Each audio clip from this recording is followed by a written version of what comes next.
welcome to the Love Positivism podcast. I'm your host, Shireen, and I'm the creator of Love Positivism. I'm here to help you on your spiritual and healing journey. I am a certified yoga and meditation teacher, a student of Chinese medicine, a doula, a Reiki practitioner, and a passionate, highly sensitive person. I want to use my knowledge to channel information and messages for you to grow on all levels.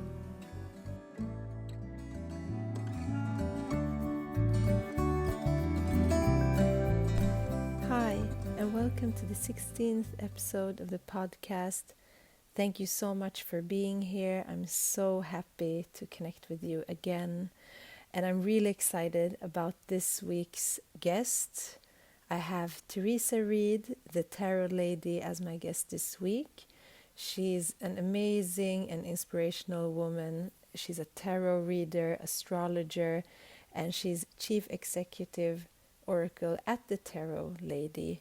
She's also an author, and she is so wise and so knowledgeable around the tarot. She's been doing this for so many years, and she has been a great inspiration for my work and everything that I do.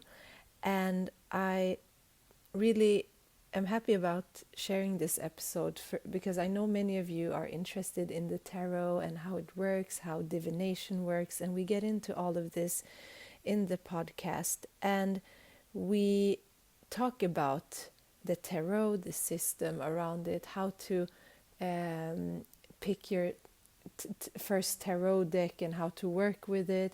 We also talk about what it is to read the tarot, what it means, and how you can approach it. So it's really an amazing talk, and I'm really happy that you're here to listen to it. And if you do like the episode and the podcast, please leave a review on iTunes, and I always do an oracle card reading for those that share. And just enjoy this episode. Hi, Theresa. Welcome to the podcast. Hi, Shireen. How are you? Great. Thank you so much for connecting today. Thank you for having me on your podcast. I'm really delighted to talk with you today. Thank you. I'm so excited. And I just want to start by asking you how you stay mindful and present. Well, that's actually quite easy. I am a yoga practitioner. And yoga was one of the keys that really changed my life. I actually started doing yoga many years ago because I have a lot of major breathing issues. And one of the things that came out of yoga was, of course, learning how to breathe properly, but also getting way more mindful. Because, you know, when you're doing yoga, you have to really pay attention to the pose that you're doing, and that helps you to be in the present moment. So yoga's my secret sauce. That's amazing. That's mine too. I love yoga. Yes, it's the best. It's the best. Yeah. And I'm so happy that you're here. I've been really following you for a long time and listening to your podcast, and just I have so much knowledge thanks to you. So I would love for you to share a little bit about yourself for the listeners that have never connected with you, and just we can start there. Sure. So for people who don't know me, my name is Theresa Reed. I'm also known as the Tarot Lady. I have a website called thetarotlady.com, and you can find me there. And I'm all over social media as the Tarot Lady too. I'm the author of the Tarot Coloring Book. I'm the author of Astrology for Real Life, and the co-author of Tarot for Troubled Times. And I've got more books coming out too. So I write a lot. I blog a lot. I have a couple podcasts on astrology and tarot. So I'm very, very active in my work. And I've been doing this work for a very long time. I actually got my first tarot deck when I was 15. And so I've had a tarot deck in my hand since then. And I've actually been reading now professionally for about 30 years, which is a really long, it's a long time in this industry, especially to be doing this as my sole source of income. So tarot's been my number one thing, and the author thing's been new. I've been doing that for a couple of years now. So that's been changing my work world in a pretty big, profound way. But So yeah, in a nutshell, that's it. And I'm located in the Midwest in Wisconsin, and I've lived here almost my entire adult life. Wow, that's very amazing. I don't think it's very often that we meet tarot readers and others that have worked as long as you have, and that's why your podcast has been so educational. It's been so much wisdom that you have shared, and I'm super grateful for everything that you share. Thank It's you. amazing. And today I wanted to actually get into the tarot because many of my listeners and the beautiful people that I've connected on Instagram with know that I also work with the tarot and angel cards and oracle cards. Mm-hmm. And I think a lot of people uh, might have, most people have heard about it, but many people might not know the background of the tarot. And I would love for you to just talk about your journey into it and what it means to you. Absolutely. So the way I came into tarot was actually quite by accident. Mm. I I had a friend in high school whose mother was a very, very different mother. Mm. And she happened to do astrology. And one day she did my astrology chart. And Mm. I got into it immediately. It really gave me answers. Now, I will say, though, before I even go any further, Mm. the household that I grew up in was very superstitious. My mother was very psychic. Mm. They believed in things like ghosts and all of that. So my environment that I grew up in really had me very open to things. Mm. And so when I got the astrology, I'm like, wow, well, this makes a lot of darn sense. I'm gonna start studying this. Mm. And so I started studying astrology. And actually, when my girlfriend's mother passed, I inherited her books. I still have them. Mm. They're wrapped in plastic. They're near and dear to my heart. Mm. But on one of the rare occasions that I was at the mall, they used to have a bookstore called Walden Books. And I went in there to get some astrology books. And I saw a tarot deck on the shelf. Mm. And so I had seen tarot decks on, television, like on the James Bond movies, stuff like that. And I thought, oh my God, I need this. Mm. So I was curious. I picked it up on a whim, took it home, and started fooling around with it. And I connected with it immediately. I'm a very visual person. And so just the images, they spoke to me. They just seemed to make, again, sense. So that began my passion for tarot and astrology. And like I said, when I was 15, since that time, I've never been without a tarot deck in my hands. And I started then to read for anybody who would let me. Now, Mm. I grew up in a rural area, so it was very hard initially to get people to read for. But I found ways to get people to, like friends in high school, my little sister, whoever would. And then over the years, I was just reading wherever I could. I always had a deck with me. And then it turned into a career in my late 20s. At that time, I was trying to find myself. I had come out of a failed marriage. I was trying to figure out who I am. And so I started working as a bartender just to kind of have a different thing to do. And I ended up being on this shift that was so dreadfully boring that I thought, well, I'll bring these tarot cards in there to have something to do. Mm. So I brought my cards in, and the next thing I know, it didn't take long before suddenly more people were coming in Mm. for the readings. And so I would have days where I would be on my feet, slinging cards and drinks, and I mean, working like a little whirlwind behind that bar. And it wasn't long before people were like, listen, I want more time with you. I will pay you. Mm. And that is how the idea came to go pro. And so I kind of hesitantly did it. I actually had a boss who said I would fail, which really helped push me right into it hard then, because I don't like to be told that I'm going to fail. And Mm. so I've been reading it ever since. I went full time in my late 20s, and I'm getting close to 60. So it's been a long, long, Mm. beautiful, wonderful journey. And tarot has always been my ally through life. And I'm delighted that I've been able to help people through my readings. That's amazing. That's beautiful. And the tarot is a old system. Maybe we can get into the history of tarot, like how it started and where we think it originated from.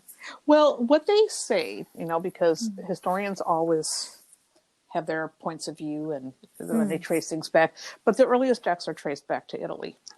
And at the time when they were first out, they were originally a game. They were created for a game. They weren't created for divination. So, and I always like to say, even though I'm not a scholar, I do know the basics. I believe they started around the 1400s. Now, those decks, again, were a game. And just so you know, they're still played as a game to this day in many, many parts of the world. And the tarot cards back then in the 1400s were really expensive. They were hard to get your hands on. They were actually for the upper classes. But when the mass printing presses came out, more people were able to get their hands on the tarot cards. And those mass printing press happened around the mid 1400s or the early 1500s. So suddenly they became more popular. Now, in the late 1700s, there was a guy named Jean-Baptiste Alliette, and he was known as Attea. I can never pronounce that right, but it's spelled Etteilla, which is basically his name spelled backwards. And he created one of the first books on tarot as a divination system. Now, when he created that book, tarot really got popular because people have always been into divination. And so, suddenly more people were into tarot and reading tarot as a divination system. And so the playing it as a game took kind of a back seat. Now, in the 1900s, the mystic Arthur Edward Waite commissioned the artist Pamela Coleman Smith to create a new tarot deck. And that deck is called the Rider-Waite-Smith deck. Now, this deck is the one that most modern decks are based on. And when that deck came out, it really brought a surge in tarot's popularity. And so today, tarot continues because of social media and books and, the internet. It really continues to come out more and more, and it's become more and more mainstream. But again, the earliest decks were from about the 1400s. And recently I was in New York and I was at the Pierpont, I think it's the Pierpont, or I might not be saying that right, museum, and they had some of the old tarot cards there. It was such a cool display. I love looking at those old decks. It's beautiful. Yeah, they do look like art, and it's I mean, the tarot has been expressed in so many different ways now that we have different types, and we have those with like images and like illustrations, but also with people now making collages, and it's beautiful. And I think art and symbols can help with that divination work. I actually want to bring up divination. I've written about it before in a post, and maybe we can just bring up what it means and how does it work.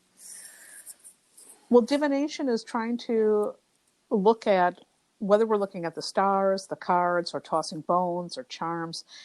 There's many different methods of divination, and really it's about trying to ascertain our place in the world and where we might be going. Divination isn't a perfect science, but since the beginning of time, man has always been trying to figure out, who am I? Why am I here? What's my purpose? Where am I going? People would look at eclipses back in the day and think the world was coming to an end. And, so we've always been trying to figure ourselves out. And so I think that's what really divination is in a nutshell. We're trying to use different methods to figure out where we are and where we're going and who we are too. So that's why I see divination. Yeah, and the cards are like tools, because as you said, there's been so many ways to work with divination, and in many cultures and like ancient practices. And I wonder how you see, like, because there's so many different sides of this when it comes to working with the cards and divination, but also with the psychic part and with the intuitive. How do you see that? Well, first of all, I always say there's nothing special about being psychic or intuitive. Mm, We all have it. mm, Everybody has it. It is an instinct that's within every one of us. You know, yeah, my mother was incredibly, if you want to call it psychic.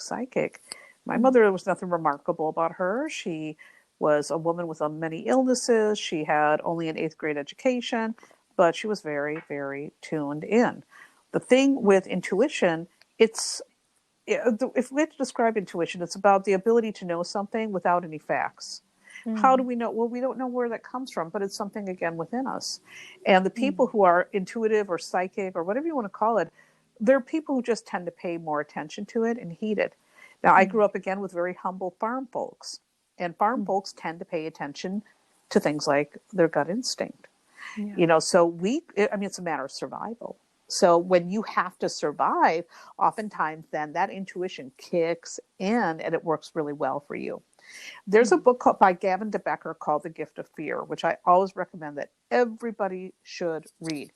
Gavin DeBecker is he's an investigator, private detective. He's actually the detective that Jeff Bezos recently hired when some photos were leaked about him and his girlfriend. Well, mhm, in The Gift of Fear, Gavin DeBecker talks about how we all have intuition. mm, And when we're in a situation that's dangerous, oftentimes we'll ignore it because, you know, especially when we want to be nice, we don't want to be mean. And then something bad happens and we look back and think, I had a bad feeling and I should have went with it.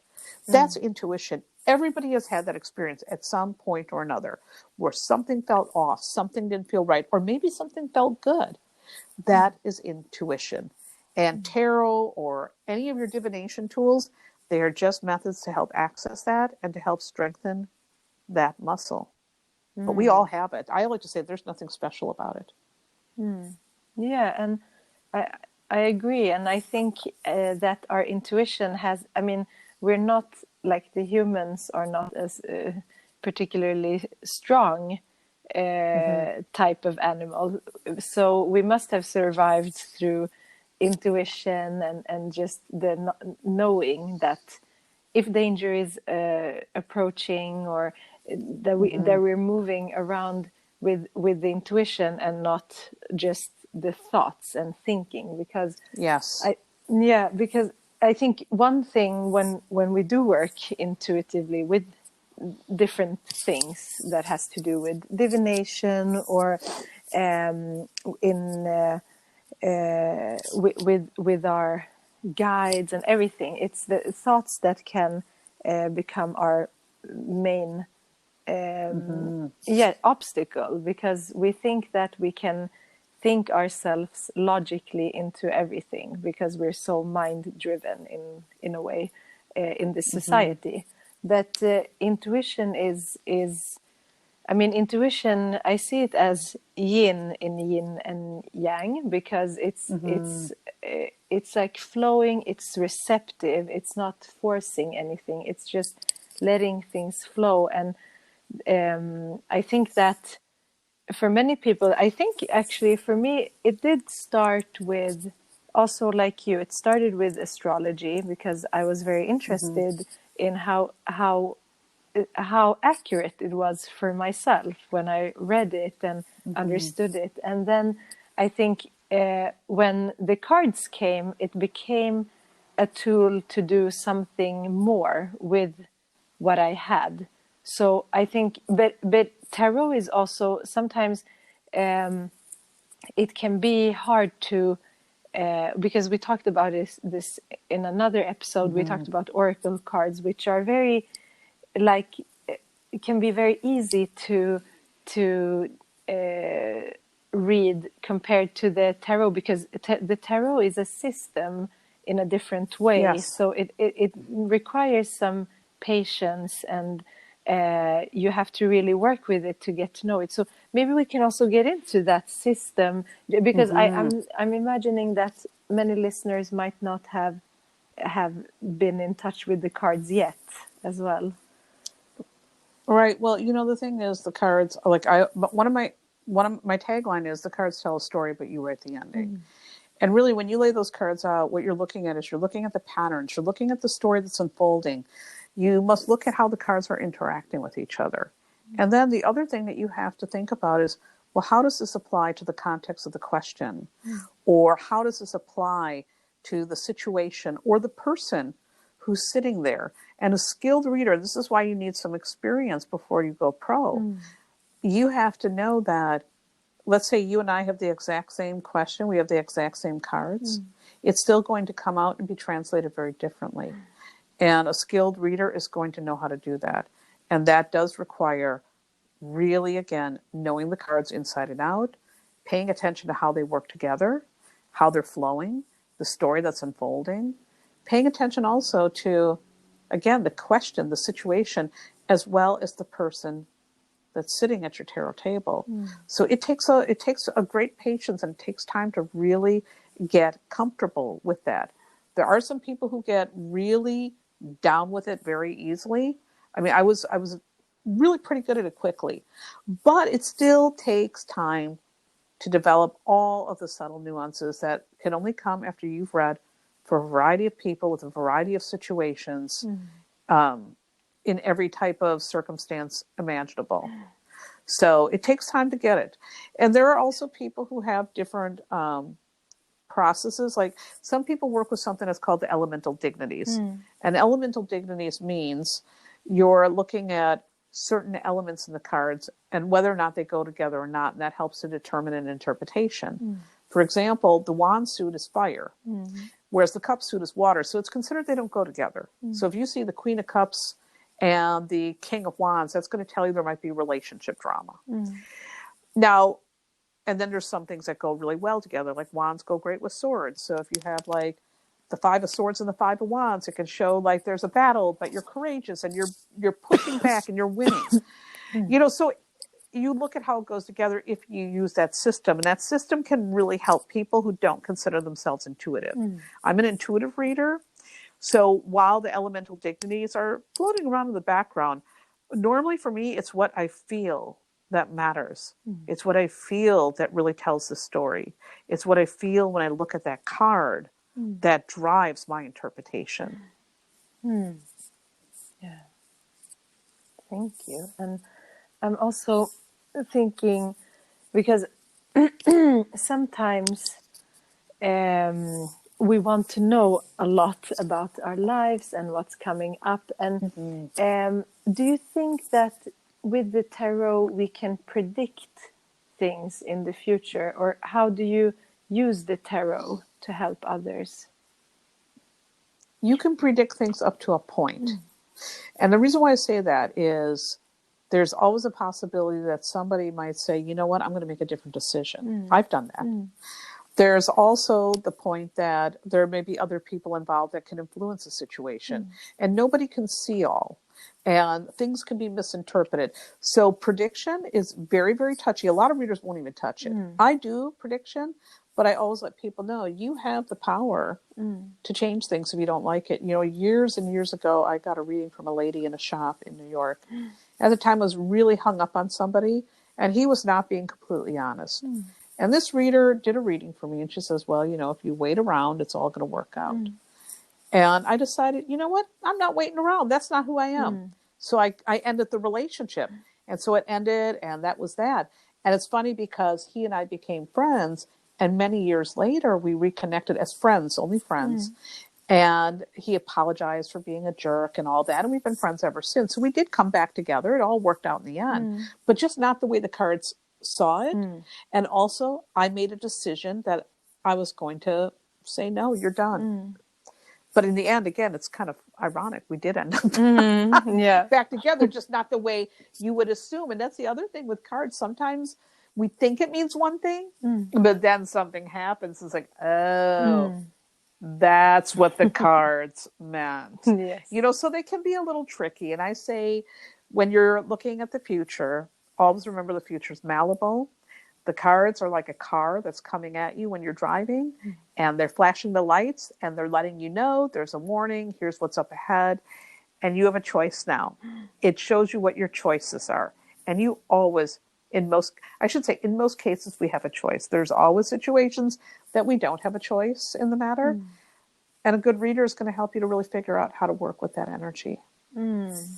Yes. And I'm actually really working with the cards in a way that it can read how I think we all do. Like we can see, just as working just intuitively, it's like we can feel how the situation is right now, and from Mm-hmm.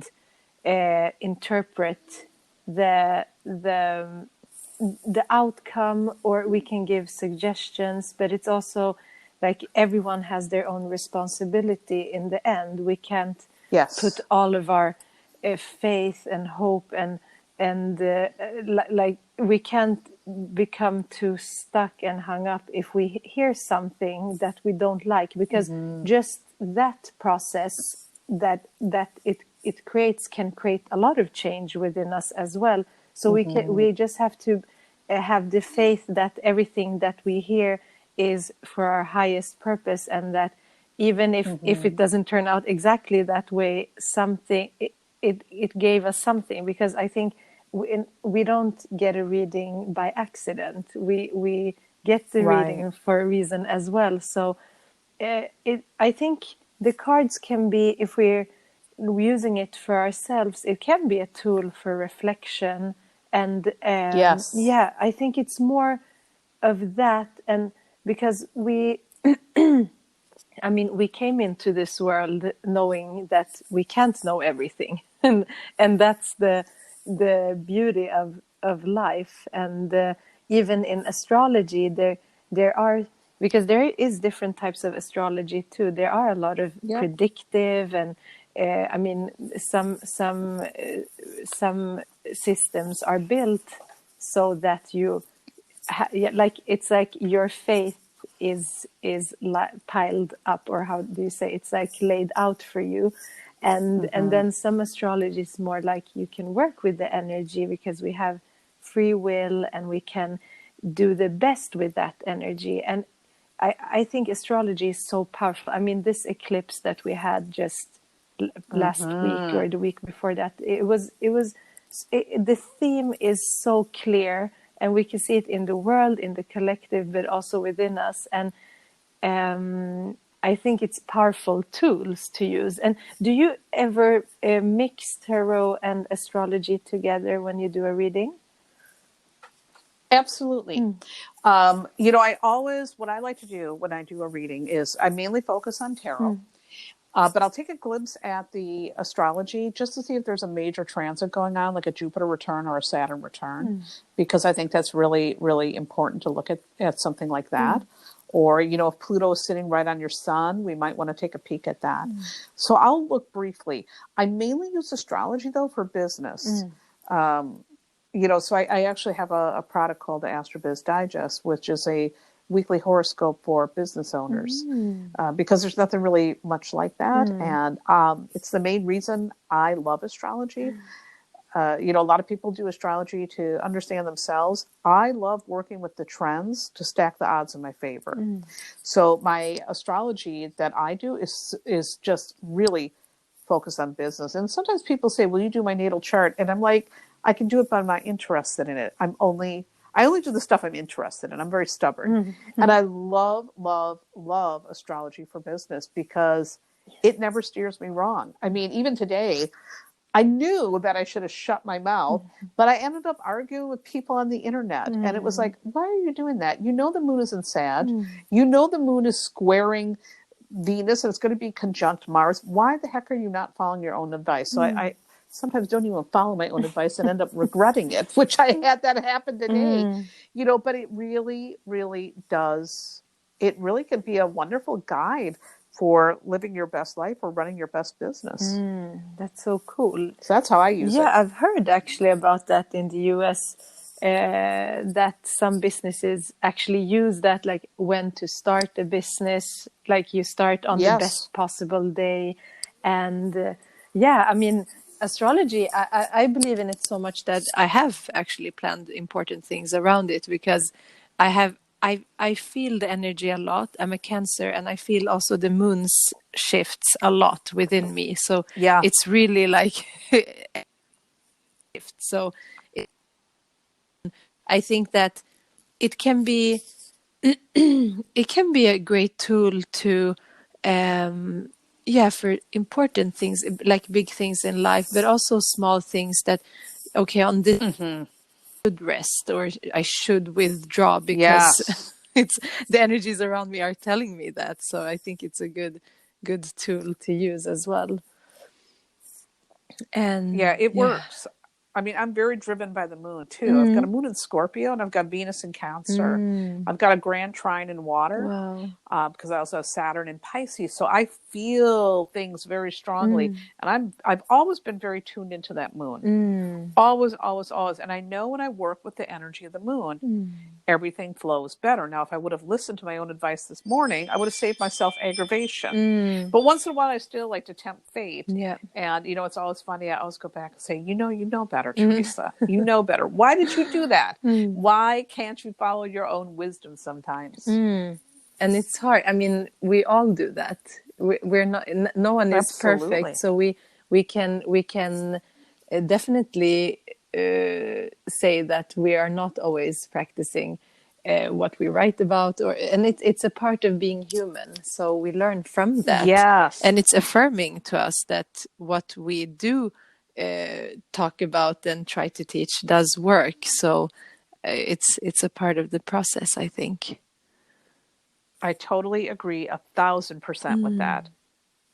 That's And yeah, I think the tarot is, for me, I've been actually working a lot with the angel tarot, because before starting to Mm-hmm. work with divination, I felt a lot of connection to angels, and I think those cards for me are very, like, they really speak loud and clear, and it's messages that always, and they are a little bit different, but they are still in the tarot system with the major arcana with different elements and things like that.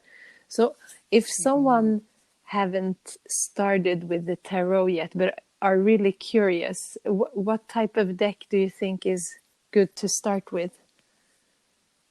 I always recommend starting with the Rider-Waite-Smith deck. Mm. And the reason why is because it is a classic, and so many modern tarot decks are based on that deck that if you learn the Rider-Waite-Smith, you can read any deck that you get your hands on. Mm. Now, that being said, the art doesn't always appeal to people. And there are some modern interpretations out there, like there's a deck called the This Might Hurt Tarot. Mm. It's very, very modern. People are loving that deck.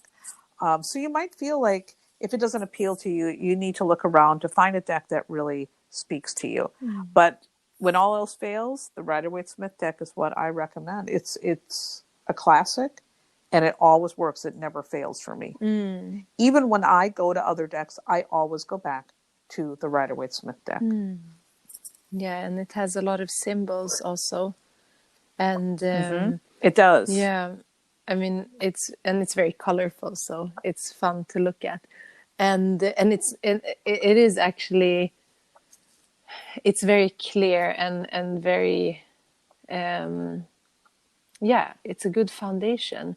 And I think there's so much out there now, so it's just by also going by the intuition and seeing what type of imagery and what type of Mm-hmm. art are you drawn to, because we have so much, I mean, we have so much within us already. We have to also think that we have we have some memories, and like we're in tune in so many different ways. Also, when we read the cards, we have to understand that something might come to you through a type of symbol, but Mm-hmm. it would be interpreted differently by someone else. So it's like really individual as everything. So, and what type of spreads do you think are easy to start with? Because there's so much, and there's so many big Yes. ones that can become very complicated. Always start with a simple one card spread. Mm. Always start with that. I do a card of the day every day. I've done that for forever. Mm. Just pick one, start out your day with it, get an idea of what you think that might mean for your day, see how your day unfolds, come back to it at the end of the day, and take a little bit to journal about how did that card show up? What did it mean? One card spreads are simple, and oftentimes all you need is one card. The other thing I recommend, small spreads like 3-card spreads, the past, present, future, is a simple spread that anyone can do if you're trying to get divination on a system.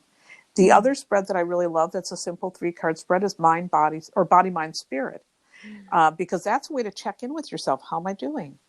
It's a great, great spread for reflection. If you just use those 3 spreads, a simple 1-card spread, past, present, future, and body, mind, spirit, right there, you've got an arsenal of useful readings that are going to sustain you and answer any question you need. Now, if you want to go really hardcore, the Celtic Cross, I love the Celtic Cross. That will give you a lot of details. It's great spread to do if you're doing like a general outlook for the future. But really, again, do you need it? No. A 1-card spread, and those other 2 spreads are all you need at the end of the day. Yes. And it's also, I can read different things in different places, but sometimes people write that you shouldn't read your own cards because you can interpret, I mean, you can make it into something that you want to read. How do you see that, doing your own readings? I love doing my own readings because I like to say nobody knows me better than me. But on occasion, if I'm too emotionally invested in a situation, I prefer to get someone else's eyes on it. Because when you are emotionally invested in an outcome, like let's say, oh my God, I want to see a good outcome, or oh my God, I'm expecting the worst, that might color your thinking. It might impact your objectivity. And you always want to make sure you're getting a clear, unbiased reading. So sometimes it's much better to go to a pro. And I go to pros when I can't see straight, which happens sometimes because, you know, we're human, and everybody at one point or another is going to get so invested in a situation that you really can't see the forest through the trees. Yeah. And it's kind of, I mean, tarot can be a little bit like psychology because it is a tool. I think many people turn to it because they are not finding answers anywhere else, and sometimes it's really like just strengthening or to just get reassurance, but sometimes it is because a situation is hard or you don't know how to deal with someone or something. And I think also sometimes I get questions that I feel like a little bit uncomfortable, so I try to I was going to ask you actually, what type of questions are, or how would you formulate, if there is a question, what type of questions are good to ask, and how would you not formulate a question to the tarot? Well, when people come, you know, they can form questions any way that they want, really. But I think it's best if you ask the questions in a very empowering way. Like when someone says, will I meet someone? That's really almost like you're saying to the universe that you have no choice in the matter, and that somehow someone's just going to show up at your door with the glass slipper and, you know, you're expecting like life is happening to you. And it's not like that. You still have to do your part. So a better question might be, how can I meet somebody, or how can I find a healthy relationship, or what do I need? I love starting out questions with, what do I need? What do I need to know about my love life? What do I need to know about my current relationship? And that's much better than saying, will Bob marry me? You know, when you ask the will or the should, you're also putting the responsibility on some kind of an external source. Like saying, should I take this job? Well, you're asking the reader to make a decision for you. A better way to ask the question is, what is going to be the outcome if I take this job? So you really want to turn it around in ways that are going to give you choices, that are going to give you options and things to think about. So ultimately, you're being conscious about what you're doing with your life. You know, so many times people sleepwalk through life and then they wonder, well, how did I get here? It's because you assume that life is just happening to you and you're not being conscious of your decision. Tarot helps you to be conscious, and when in the hands of a skilled reader, they're going to be directing you towards that. When people come and they just are like, well, I don't want to tell you too much. I want you to just tell me what you see. Those are never fun people to read for, because what they're assuming is that, again, life just happens to them. They have no role in it. And somehow the future is all mapped out and it's just going to work out a certain way without them having any role in it. Tarot is not a passive act. No. Neither is astrology. Neither is life, for that matter. You have to make decisions. You have to decide. You have to really think about what's for your highest good. The tarot and astrology can show you the way, but if you sit back and assume it's just happening to you, well, don't be mad if you don't get the future you want. Yes. And we can't expect that something outside of us will create everything. Even if we get something through the cards that say, yeah, this will probably be a positive thing that will happen, or it will, you need to do you still need to do something. It's not like you can just sit there. It's with everything in life, you have to be active and co-create. And I think that also sometimes, I don't know how you work with the cards. When you work with the cards, do you work with your guides, or do you work with the spirit world, or how, when you tune into the cards, like, are you channeling something, or? Truthfully, I really don't know how it works. When I lay out those cards, it's like something kicks in. I don't know if it's a guide. I mean, it might be. It might be spirit, but I often say it's energy. I work with energy. It's the energy that's present at the reading. Now, that energy, for some people, it might be their guide speaking through me. It might be just something I'm feeling on a weird sixth sense level. It's really hard to really determine that, because I think also each situation could be different. But mainly I like to say I read energy. It's about the energy around the situation, the energy around the person, the energy with how those cards are going together. Yeah, that makes sense. And if someone buys a new deck, do you recommend to do something with the deck when you start to connect with it? When I buy a deck, I like to just spend time with it. It's a matter of just shuffling it, often spending time reading with it, doing readings for myself for a while until I feel it's ready to work with other people. Very simple. You can cleanse the deck too, like putting it through like incense smoke. That's a way to prepare the deck. Another thing I like to do is I have what I call the crystal sandwich. So I have this big crystal grid. I put my deck on it, and then I put a selenite wand on top of it. That's a great way to remove energy from a deck. So there's lots of different techniques. But one of the best things to do with a new deck, spend a lot of time with it. Yeah, maybe have it in your bag, and just also like having it infused with your energy. It becomes like a very good friend when you have it with you. Exactly. It's like with crystals as well. And Yep. and you have so much fantastic resources. Maybe you can get into the things that you offer, and how people can connect with you too, because I assume that you also have do you have classes and trainings and things like that? So of course, I have books that people can buy if they want to learn more. And on my website, they can always purchase a reading if they want a tarot reading. If they're interested in using business for astrology, I have my subscription service called the AstroBiz Digest. And I'm actually right in the middle of starting a Patreon account where I'm going to use that as a hub for learning, so I can do classes there. Because I've been doing classes all over the place, and I want to put it under one roof. And so somebody suggested Patreon, and I said, you know what, I think I'm going to do that. So I'm right in the middle right now of creating that, and I think that that's going to make things more streamlined and simple for me, but also for people who want to learn with me. And occasionally I teach at different locations. I'm going to be a main stage speaker at the annual tarot conference in New York that's called the Reader Studio. I'm doing a retreat in Italy in May. So I end up popping over to different places here and there. And people can always find out where I'm teaching by going to my website and hitting on classes and events.